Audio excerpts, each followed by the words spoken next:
Story 1. The Creepy Babysitter. When I was 12, something happened to me that I still can't fully explain. It wasn't a ghost story, or a freak accident, nothing like that. But it left a mark on me, something I can't forget no matter how much time passes. Her name was Claire. She was 17, lived a few houses down, and was, for all intents and purposes, just another neighbor. At least, that's what I thought at first. She was older, kind of quiet, and seemed harmless. But over time, it became impossible not to notice her. It started small.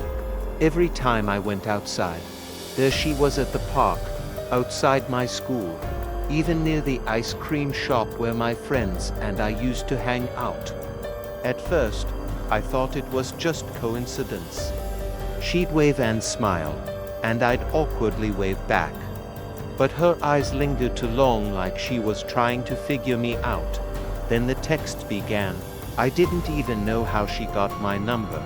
The messages were simple at first. "Hey, how's it going?" Or "You looked happy today." I didn't think much of it, just a neighbor being friendly. But soon, her text got weird. "Don't stay out too late," she texted one night after I got home late from my friend's place. "You should be careful crossing the street," she wrote another time right after I almost got hit by a car. How did she know these things? I stopped replying after that. Blocked her number, deleted my social media accounts, and tried to avoid leaving the house unless I had to. But no matter what I did, she was always there, watching. Then came the day that made my stomach drop. I came home from school and walked into the living room to find Claire sitting on the couch, laughing and chatting with my dad like they were old friends.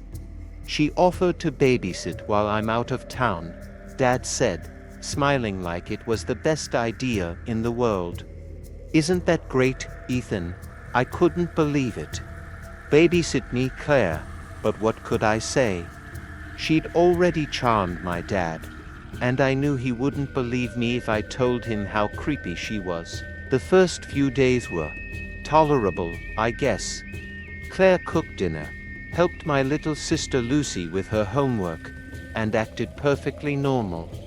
But the moment Lucy went to bed, everything changed.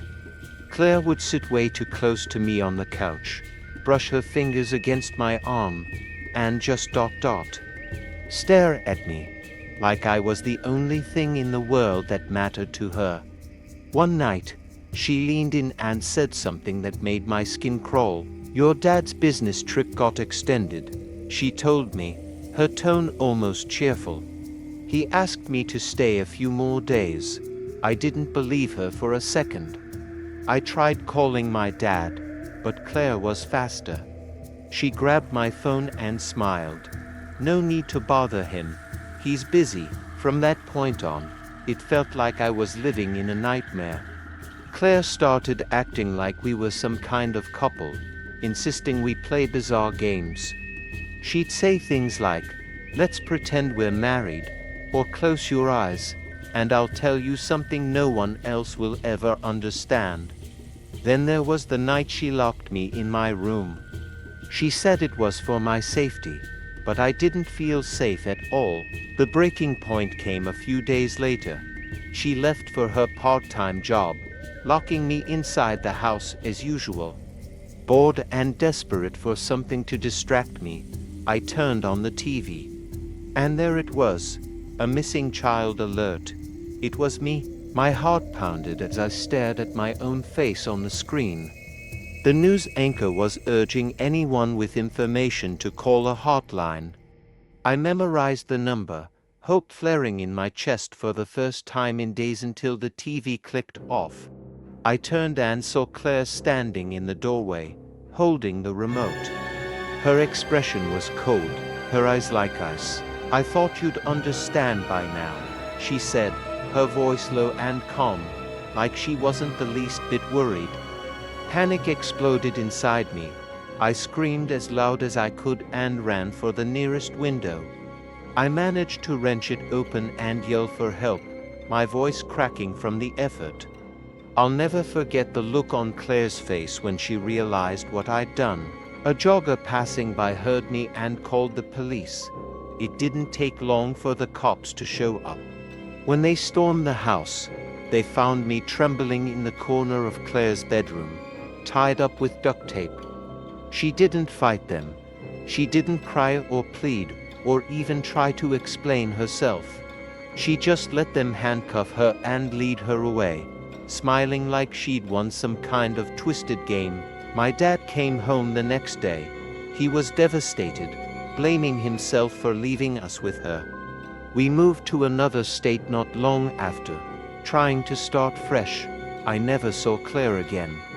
I heard she was sent to a juvenile detention center, but honestly, I didn't want to know what happened to her. Even now, years later, the faintest memory of her or even her name still sends shivers down my spine. Story 2. The Dance of the Madman. A few years ago, I lived in the heart of a bustling city in Spain. I've always been a night owl, and my roommate was definitely not. After she went to bed, I'd often find myself with an overwhelming sense of boredom that could only be cured by walking the streets at night. I spent years doing this, wandering alone through the silent, empty hours, and I never once felt anything more unsettling than the quiet hum of the city. I used to joke with my friends that even the drug dealers around here were polite, but one evening, everything changed. It was a Wednesday, somewhere between 1 o'clock and 2 o'clock in the morning. I was walking near a park, a few blocks away from my apartment. The night felt eerily still, like the city itself had fallen into some kind of unnatural silence. There was no traffic, no life, no movement. The park, as usual, was abandoned, just an empty stretch of grass and trees under the cold, moonlit sky. I turned onto a narrow side street to loop back to my apartment. That's when I saw him. At the far end of the street, standing in the shadows, was the figure of a man. At first, I thought he was just another drunken soul staggering home, but then I saw the way he was moving. It wasn't just walking, it was a strange, unsettling dance. It looked like a waltz, but with each step, he took a small, exaggerated bow, his body bending unnaturally with the rhythm of his movements. He seemed almost graceful at first, tall, lanky, dressed in an old, outdated suit that hung off him like a forgotten relic of a bygone era. His eyes were wide open, too wide, like he had been awake for days. His head tilted back, gazing at the dark sky, his smile stretched grotesquely across his face, impossibly wide, like it was forced into place. I moved to the side of the road, instinctively trying to give him space, thinking he must be drunk or out of his mind. The closer he got, the more I realized how unsettlingly graceful he was. There was no stumbling, no disorientation from alcohol. He moved with a fluidity that should have been impossible for someone in that state. As he danced closer, I could see his face more clearly. His smile was unnatural, too wide for a human mouth, stretching almost to his ears. His eyes were wide and unblinking, locked onto something far beyond me, some distant vision in the sky. I couldn't look away. I crossed the street, my heart beginning to beat faster. I couldn't explain why, but something about the way he moved, the eerie smile, made my skin crawl. I hurried across the empty road and glanced back over my shoulder. Then I froze. He had stopped dancing. He stood perfectly still, one foot in the street, perfectly parallel to me, as if waiting. His body faced mine, but his gaze remained fixed upward. The grotesque smile never left his lips. I wanted to run, but I couldn't move. I stood there, my breath shallow, my mind racing, and watched as he stayed motionless, staring at the sky. I took a few more steps, forcing myself to walk, but my eyes never left him. As I reached the other side of the block, I dared a glance forward. The street was empty, but when I looked back to where he had been standing, he was gone. For a brief moment, I thought it was over, that I was just imagining things, but then I saw him again. He had crossed the street, and now he was crouched down at the edge of the sidewalk, his body contorted, his face still turned upward. His posture was unnatural, as though he were a marionette being pulled by invisible strings. I couldn't see his eyes from this angle, but I knew he was watching me. My breath caught in my throat. I had only looked away for a few seconds. How had he moved so quickly? I stood frozen, unsure of what to do. He started moving again, this time much faster, his steps exaggerated, like a cartoon character sneaking up on someone, but this wasn't a cartoon. This was real, and it was terrifying. He moved toward me with unnerving speed, yet his movements were still graceful, deliberate. The closer he got, the harder it became to move, to think. I wanted to scream, to run, but I couldn't. I just stood there, my heart pounding in my chest as he got closer, his smile widening, his eyes still fixed on the heavens. When he stopped again, it was like the world had gone quiet. He was only about a car length away from me, standing still, smiling that dreadful smile, his head tilted back in that unnervingly unnatural way. Finally, my voice broke through the terror. I tried to say something demanding, something strong. "What do you want?" But it came out as a strangled, terrified whisper. He didn't respond, didn't move, didn't even blink. After what felt like an eternity, he turned slowly, deliberately, as if savoring every moment. He began to dance again, taking exaggerated steps, moving further down the street. I watched him go, my body trembling with fear, unwilling to turn my back to him. But when he was far enough away, I thought I could breathe again. But then something made me stop. I looked back at him. He wasn't moving away anymore. He was coming back. He wasn't dancing this time. He was running. With unnatural speed, his limbs flailing as he moved towards me. His face twisted with that awful smile, his eyes still wide and unblinking. I turned and ran full speed, my breath ragged in my chest. I didn't dare look back. When I reached a better lit street, I stopped, gasping for air. I glanced behind me, expecting to see him there, but there was nothing. I rushed the rest of the way home, constantly glancing over my shoulder, expecting him to be right behind me. But I never saw him again, not once. For the next few months, I lived in that city, but I never went for another walk.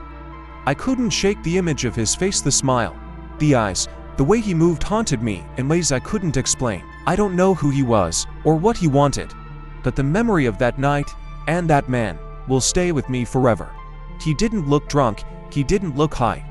He looked completely and utterly insane, and that is one of the most terrifying things you can encounter on a quiet, empty street at night. Story 3. Underneath the Bed. A year and a half ago, I moved into my first apartment in a small town on the outskirts of Asheville, North Carolina. I was 24 at the time and excited to start a new chapter of my life. The apartment was modest but perfect for me, and I was in the midst of settling in when the unsettling experience occurred. The apartment had a self-locking door that automatically engaged every time it was closed, which I thought was convenient. One evening, after a day of unpacking, I decided to head to the complex's lobby to check the mail while chatting with a friend on the phone. When I returned to my apartment, I sat down on my bed to go through the letters I'd received. During the conversation, I accidentally dropped my phone. It slid under the bed, and when I reached down to grab it, something made my blood run cold. Beneath the bed, there was someone.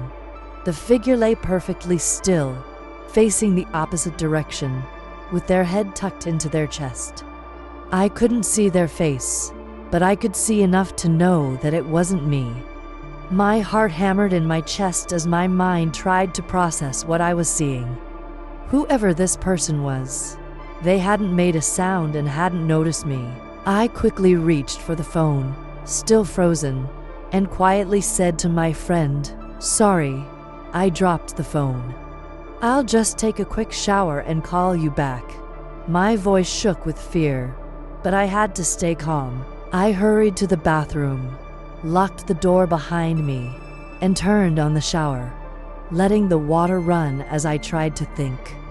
I knew I had to act quickly, so I climbed out of the bathroom window, careful not to make any noise. My hands were trembling as I dialed 911.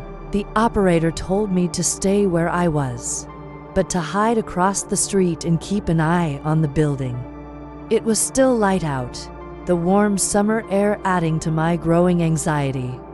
I crouched behind a parked car, watching my apartment and the open window.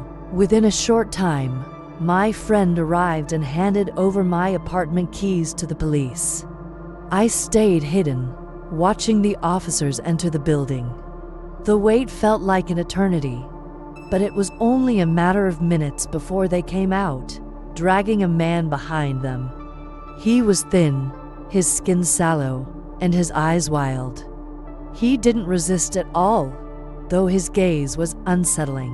One of the officers, standing next to me, told me that the man had been waiting right outside the bathroom door with one of my kitchen knives, hoping I would come out. The man had snuck into the apartment while I was outside and had been lying under my bed, watching me. The thought of how close I came to being trapped in there with him sent chills down my spine. The police arrested him, and he was later identified as a homeless individual with severe mental health issues. He was placed in a psychiatric facility for his safety and others. The police explained that he had a history of unhinged behavior, but the sheer shock of it all left me speechless. In the weeks that followed, I couldn't shake the image of him lying there, just beneath the bed, watching and waiting. Every noise in the apartment made my heart race, and I couldn't bring myself to sleep without checking the closet and locking the windows tightly. I moved out of that apartment a few months later, unable to stay in the same place where I had felt so unsafe.